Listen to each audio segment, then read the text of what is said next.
Hi everyone, these are death's head hawk moth pupae cases. I'm just showing you the end of them. I'm often asked, how do you tell which is male and female? This one on the right is male. If you look, you can see the genital opening just there in the second segment, or the third segment, depending on if you're counting that bit at the end. And on the left is the female. If you look, you can see it like a V shape, and the genital opening there at the end of the V shape. So we can get a closer look. So just to confirm, the one on the right is the male and the one on the left is the female. Hope you can see the difference. The lighting's not very good, sorry.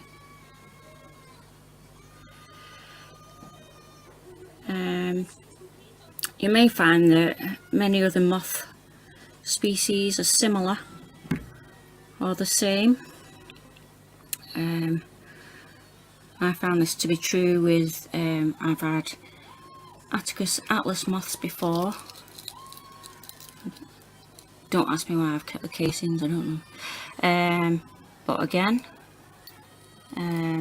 female has a V shape.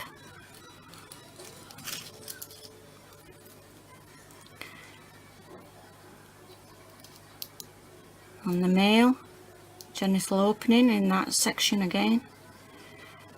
They're either Attacus atlas or Syriaca silk moths. I've kept both of them, and they were both the same really. The difference being that the silk moths, have to excuse the tissue paper on it.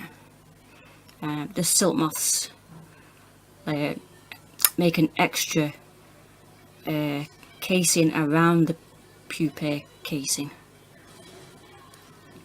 Not always apparently, but all mine did. There's usually bits of leaves and things stuck all over them. And so if we look at the actual moths, these two have deceased obviously. The male again is on the right, the female is on the left. The genital openings are different. The female is generally a lot heavier bodied. She has a different genital opening. The male, I don't know if you can see the split. I just press on there. You can see how his abdomen splits at the end and he clasps the female. The antennae are very slightly longer on the male, but to be honest, I can't sex them that way,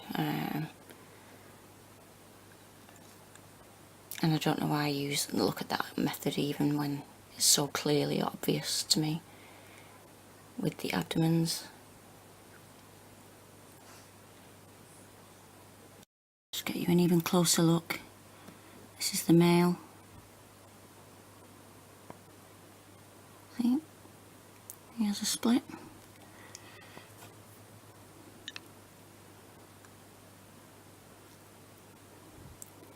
And the female.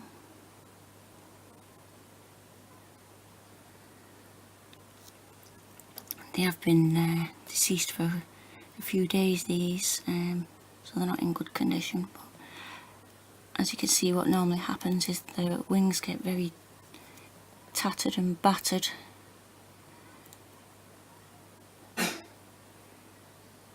And when they've been flying about, if you're going to use them for breeding purposes, if you were breeding them, raising them should I say, to set them, then you would set them within the first couple of days, I suppose, of their lives.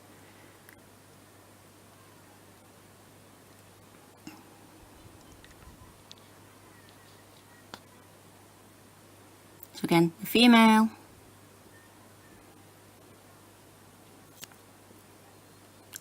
and the male.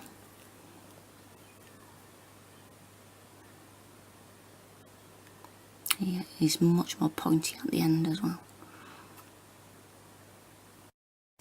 And these are the tiny eggs that they lay.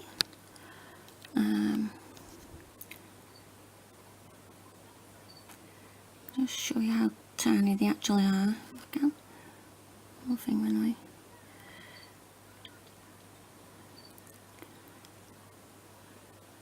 I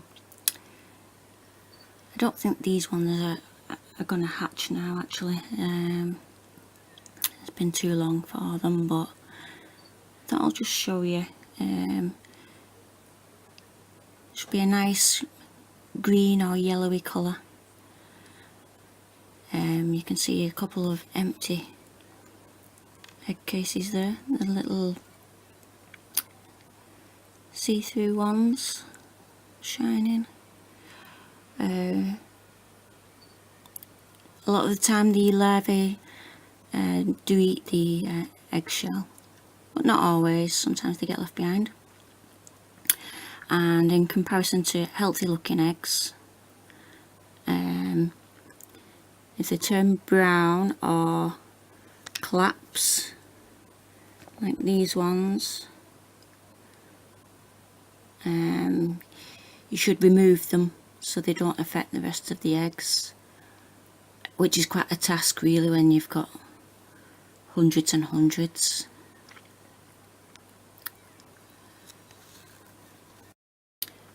Okay, now for a little bit about the caterpillars themselves. I'm just trying to show you the different sizes. There's 5 stages. L1 when they've hatched out, to L5. I don't think my camera will pick it up because it's so tiny. There you go, they're separated. There's an L1 and an L2 on the middle of that twig there. That's better. You can see how tiny the little L1 is. The L2 is on the branch above it.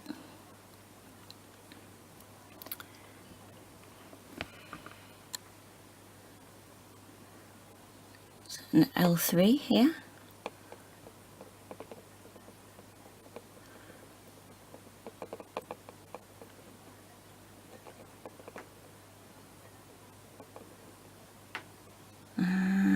Show you. Lovely big L4 there.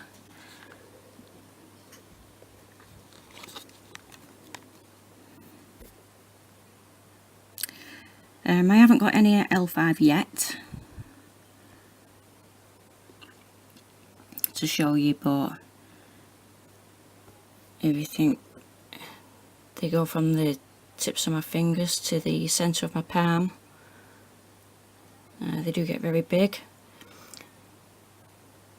I think in the first 2 stages they seem to grow, you might think, oh, I expected them to grow bigger more quickly. But it's the last 2 stages in particular where you will literally see them expanding before your eyes. I find there's 3 colour forms: the yellow with the lovely blue stripes, there's a more greeny colour, you can see one down there towards the bottom, and then unfortunately there's these ugly but still endearing brown colour ones. Looks like he's got a blob of white fungus on his head, but it's just the colouring.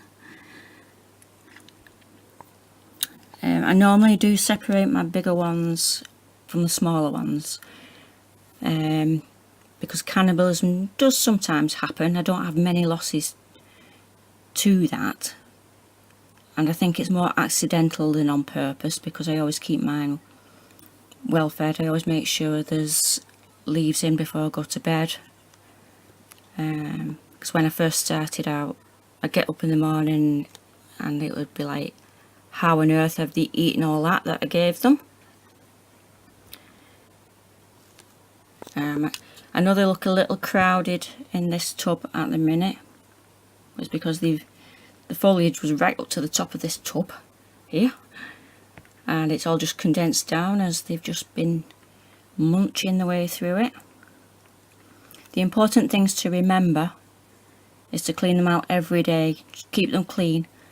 They produce a lot of frass or caterpillar poop, which is all black stuff. It's just like, should be dry black balls, quite crumbly really. It should never be sloppy or diarrhea. If you get one caterpillar that's sick, you'll find it just goes through the whole tub like wildfire. They can get viruses very quickly if there's too much condensation in the tub. They do like a little bit of humidity, but if there's actual blobs of water on the sides of the tub, wipe it off as quickly as you can. Clean them out, make sure there's no dead ones. You'll find that you might find dead ones that are brown and limp or actually go black. In the younger stages, in stages 1 and sometimes 2, you'll just find some that haven't thrived for some reason, or you've squashed them by accident with the weight of the twigs on them.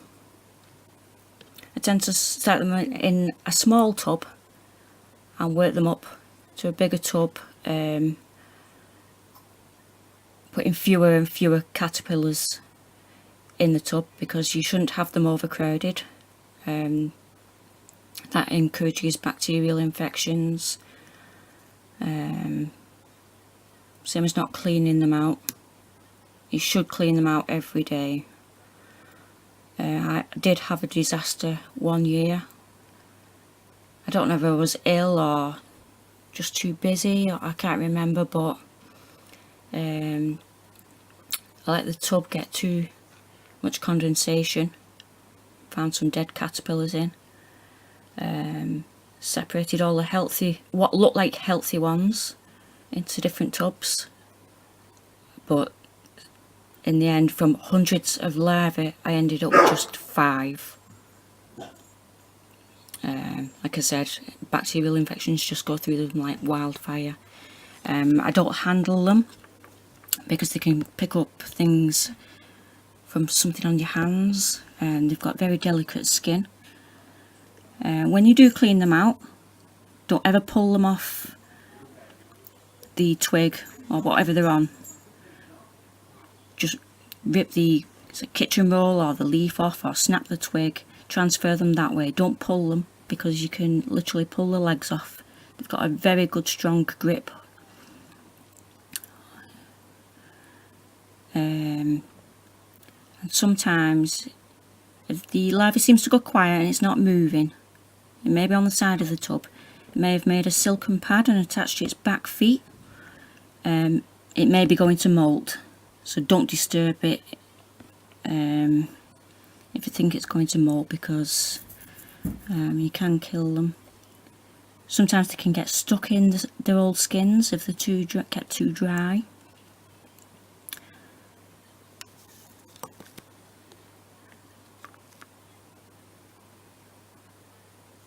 I feed them solely just on privet because it's widely available all year round. There's lots of it near where I live. Apparently they will eat plants out of the potato family, but these aren't available in winter, I find. I do have an ornamental potato plant called a solanum. It's got purple flowers on it in the back garden. In summer I did try it, but at the same time as privet, but they showed no interest in the potato plant, only the privet. And it loses its leaves in winter anyway, but it was just a bit of an experiment.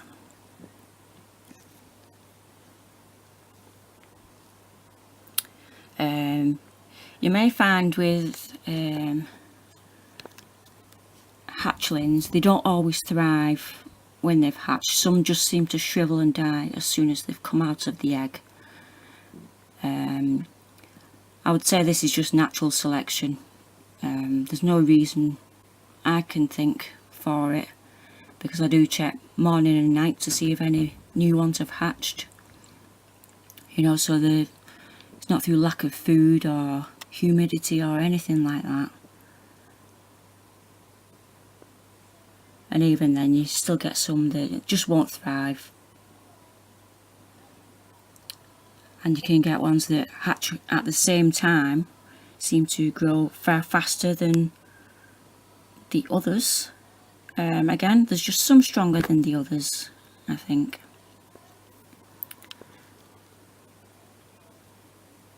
You can keep them between 20 degrees and 26, 27. Through summer I do keep them at the warmer temperature, but it's winter at the minute, and I kept the last generation at a lower temperature just to buy myself some time, because they are time consuming to keep, both when they're larvae and when they're adult moths. You have to feed them once every 2 days, once every 3 days when the females are hatching, not hatching, sorry, when they're laying their eggs.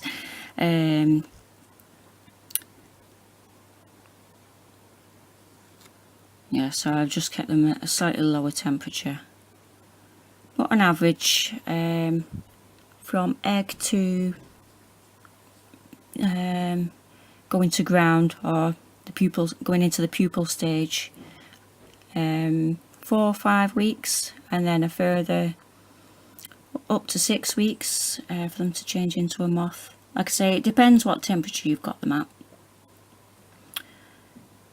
This species does like to burrow into some kind of substrate.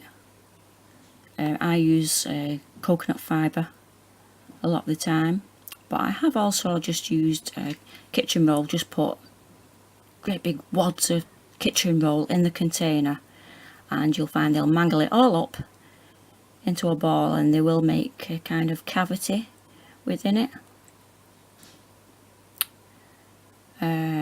I don't touch them for 10 days, because in that time they're changing from the caterpillar into more of a cocoon looking thing. After 10 days I'll dig them out, and I'll put them in another container just on top of some damp but not wet towel.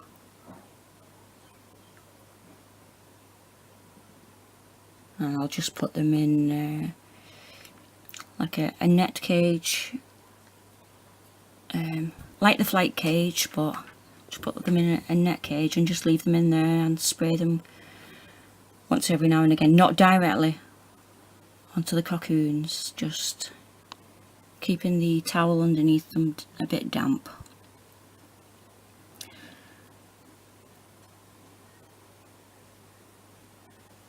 I have sometimes kept the cocoon somewhere a bit dry, and you get them hatching out sometimes with deformed wings, or not even hatching out at all from the cocoon because they can't get out.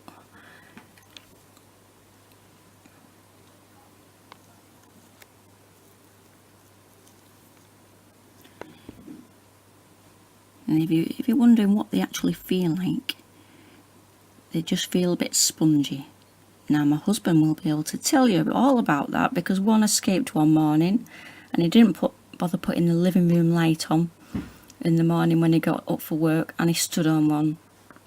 Not completely, it wasn't harmed, he didn't squash it, but he said he could have died. It felt like a big cold flump or marshmallow under his foot. He was not amused. He doesn't like the flying moths either. He doesn't do flying things, but I try and my best not to have any escapees. Although one morning I got up and I was horrified. I'd left the flight cage completely open. There'd been 26 moths in there. Luckily 11 was still in there, but I had to wait till the night time for them to set off flying again, so that I could catch them with my little fish net.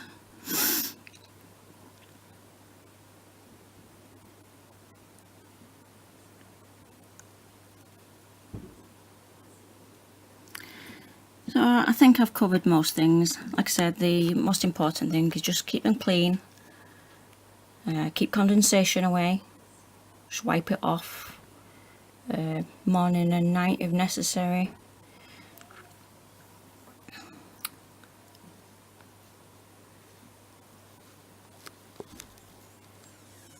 They can be raised in the dark.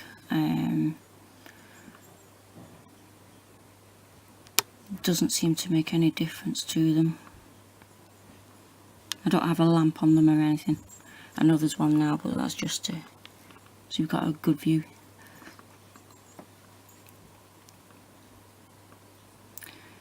Right, so I'm going to clean these guys out. Fill the tub back up to the top. Maybe do some separating of the little ones from the big ones. I'd just like to mention as well, in the first 2 or 3 stages they might look like this is a stinger. For those that haven't seen these caterpillars before, it's not a stinger, it's just a horn. Can't do you any harm at all.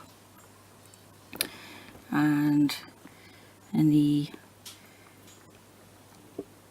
older stages it becomes more like a tail, like this, see?